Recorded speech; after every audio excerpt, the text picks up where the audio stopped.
Hello. This should be a short one because the Wishbone episodes I'll be talking about are the ones based on Pride and Prejudice and The Prince and the Pauper, and that's fun to say, but I did not like either book very much.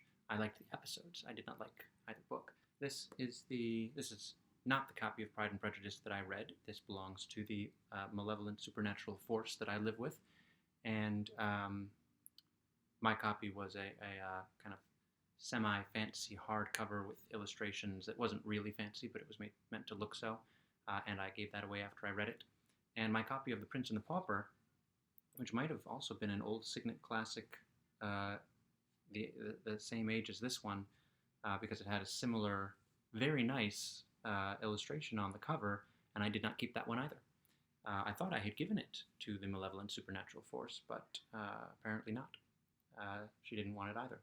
So I'll get to the episodes, and I'll hold this one up. I don't have any copies of The Prince and the Pauper. I do like the. They just happened that these episodes both about books with a lot of P sounds, Pride and Prejudice and The Prince and the Pauper. The titles of the episodes, not so much. The Prince and the Pauper one is called The Prince and the Pooch. That's an obvious thing, but Pride and Prejudice, the first of the two, is called First Impressions. And so this is about a school dance. And it features the return of the bully Demont. I'm still not sure how to spell his name, but that's not a problem because I'm speaking. But when I write down his name, I feel weird about not knowing how to spell it. And he's being all cocky and like they're all going to go to the dance. And the thing with dances for middle schoolers, I assume that they're middle schoolers, is getting dates to the dances. And he's saying he's got a date and he's going to be all flashy with his date, and they need to get dates. And they're planning to go just as three friends to the dance, which is pretty much what I did in middle school and high school. But except we didn't go together. We all met together when we were there. It was a passive thing more than an active thing, and I think probably he is jealous that they are confident enough in themselves and in their friendship that they don't need to do the posturing thing of getting dates to go to the middle school dance, that they're going just to hang out, the three of them. It is beach themed. I forget exactly what they called it, the beach social or something like that, which at the beginning of the episode I thought that meant that it was actually going to take place at a beach and not just be beach themed, because we didn't really have themes in dances when I was in school. So that's always a strange thing to me in movies, but it's in all movies and TV shows that feature dances. So he spreads rumors about Sam and David, not Joe, for some reason.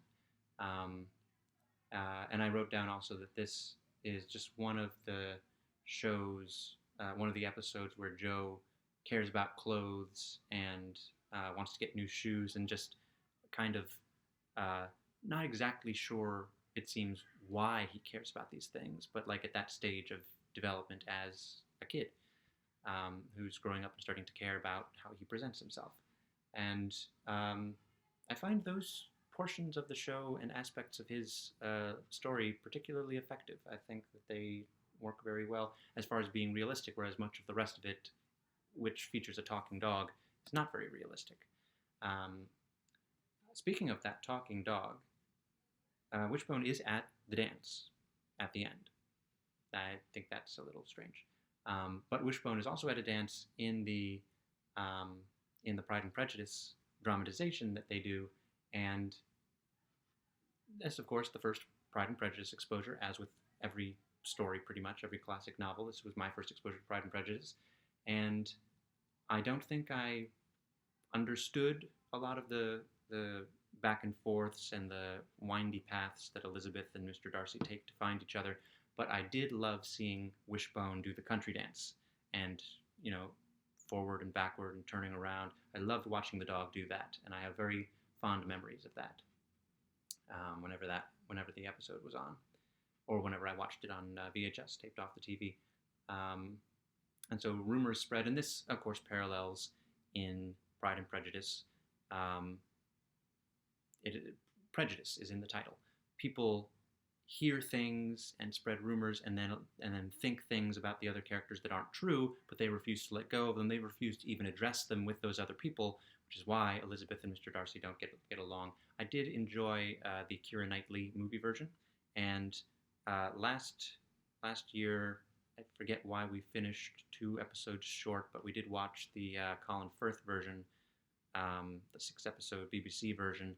And the plan is this coming Valentine's Day to use that day as an occasion to specifically watch those last two and just say that we've had it, that we've seen it. It's good acting, good performances. I'm not a big Jane Austen person, but I love Keira Knightley, and I love British actors in general. So those are good. There's a musical version on Amazon Prime that I've been meaning to watch. I don't know whether or not it is the musical version that debuted at Jiva in Rochester, but these are all asides because I don't really care about Pride and Prejudice. I care more about the adaptations and why I would watch them and where they came from and who's in them than about the book. I'm not big on Jane Austen. Why is Wishbone at the dance? I wrote.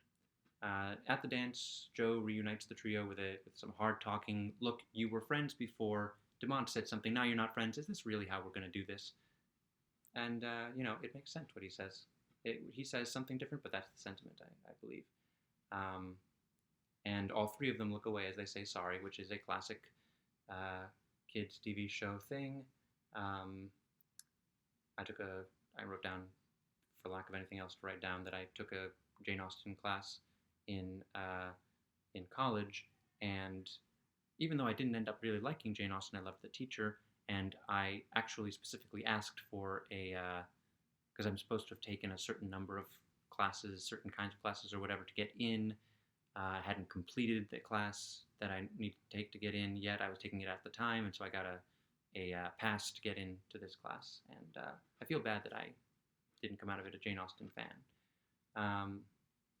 But there were people who had taken the class before, came to our class, and they talked about a project that they had done where they had mapped every single Jane Austen story, saying that it follows the same kind of pattern, and I forget what it is, but along the lines of character does this, two characters do this, character does this. Every book follows the same basic roadmap.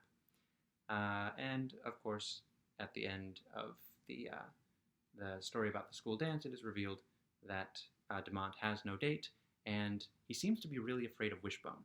I don't know if he got bitten by a dog, but twice in the episode he says, "Keep your dog away from me." Very, very defensive. And the dog is tiny and not doing anything, just looking up at him with those huge Jack Russell Terrier eyes.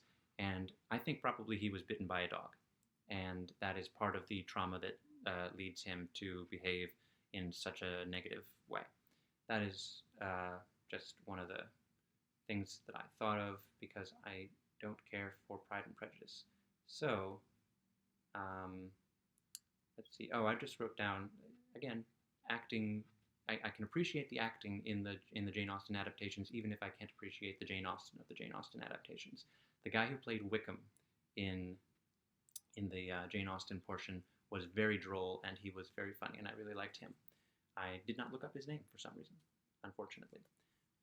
So I'll put this down for now, and move on to The Prince and the Pooch, which is The Prince and the Pauper. And I always reread the blog posts about the books before I talk about them here, because that's why I wrote the blog posts to begin with, for a shorthand of what I thought of the books. And I read in my blog post that I really liked the last 30 pages, or maybe the last third of the book, which might have been 30 pages. It's a short book.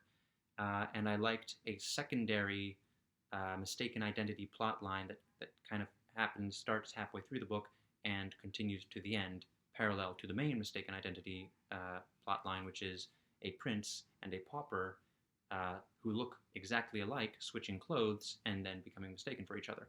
And as I read about these parts of the book that I really liked, I realized they were not in the Wishbone episode or the Mickey Mouse. We watched the Mickey Mouse Prince and the Pauper right after watching the Wishbone Prince and the Pauper, just because we saw that it was there. And these plot lines did not seem to be in that either. So I did like parts of the book. They were just not in these stories. Um, so the Prince and the Pooch. Uh, okay, so as mentioned, the Prince and the Pauper is about two kids. They look exactly alike. They switch clothes, switch, and end up accidentally switching places. One of them, a prince, finds himself amongst the poorest of the poor of England, and the other, the pauper, finds himself king, or about to become king. I don't know how it happens in the book. In both versions that I watched, the prince returns before he's actually crowned king. So the real world Joe adventure is, and I don't know if Sam and David are in this one. Maybe they are, but it's a very Joe centric. Um, Apparently, the basketball season that he was so concerned about previously being able to participate in the Time Machine episode didn't go so well, and he blames the coach. And he blames the coach out loud. Well, I guess Sam and David are there for this scene. Out loud to David's father, Mr. Barnes. I don't know if he has a first name. He probably does. But the kids would call him Mr. Barnes, of course. And so Mr. Barnes is a coach himself and says to Joe that it's harder than it looks. And Joe says, no, any good player can be a good coach. And so he is brought on by Mr. Barnes to be the assistant coach for David's little sister Emily's t-ball team. And that is supposed to teach him about being a coach. And I thought this right the second that happened, and I'll just say it now. There is a difference between a middle school basketball team that Joe is probably on, or a high school, college, or professional basketball team where they actively want to win. They are there because they really love the sport and they actively want to win and they're working towards it. And a group of 5-year-olds who are there because their parents need to drop them off for a few hours and they only kind of care, but they don't really know what they're doing and definitely don't care about winning. And so it's Wishbone. So it's a children's show on PBS, and it has a message that it needs to deliver. And at the time, I don't think, when I was a kid, I don't think that bothered me, but it is just something to take into consideration as far as whether or not that would really work to teach someone about coaching. Coaching is different when the people you're coaching actually actively want to participate and succeed. Let's see. I wrote down the camera tricks to make the two wishbones, and this is what the post-show how we made the episode little passage was about. The 3 different ways that they made it look like there were 2 wishbones. The one way where they actually had another Jack Russell Terrier who looked kind of like Wishbone but was only filmed from behind.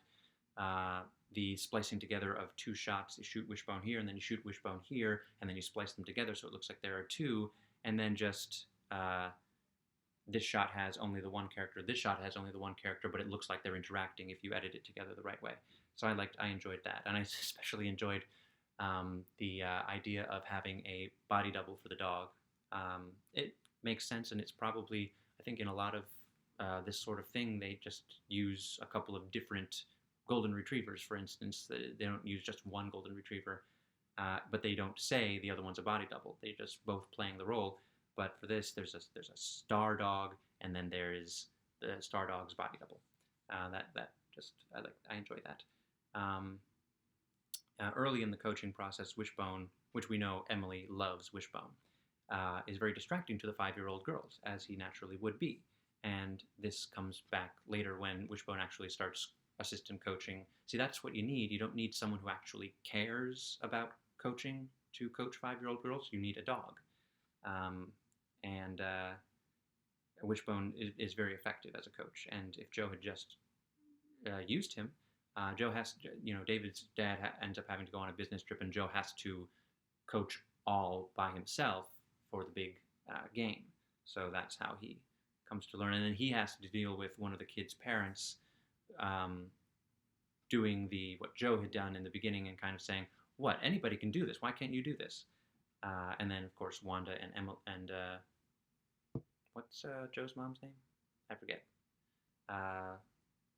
Wanda Gilmore and something Talbot. I forget his mom's name. For some reason, I'm thinking it's Emily, but David's sister's Emily. They can't both be Emily, can they? I don't know. But Joe's mom and Wanda come over to defend Joe's honor. They don't really do much. because the point of that part of the show is Wishbone is getting the girls to actually play the game. Wishbone is more of a motivation to run to first base than getting to first base for scoring a point purposes. Let's see. So the Prince of Wales becomes king while he's a pauper. That's a so this kid, this prince kid, the kid, the child who is a prince, not Prince as a child, the singer, but the Prince of Wales is not there when his father dies. That's very sad. I forgot that aspect of the book, and he has to hear about it through the as it spreads like rapid fire through the city. I wrote down Wishbone has a great determined look. He's got those big expressive eyes, and they work well when the dog has to look determined. I wrote down how did they cast Wishbone? Like were they always going to go with a Jack Russell Terrier? Did they audition different dogs? Did they have to audition voices and dogs in different combinations? That was just an interesting process that I'll have to look into. Ellen is Joe's mom's name. I wrote it down here.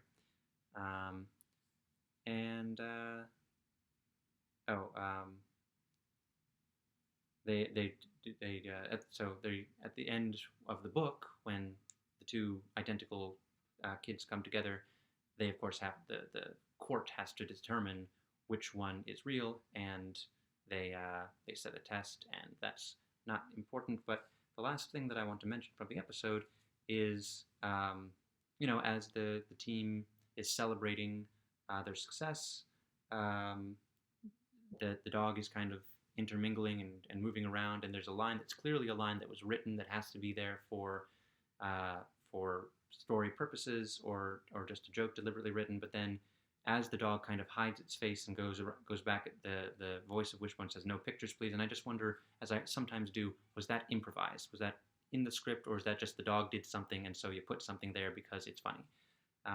So that's that for those two episodes.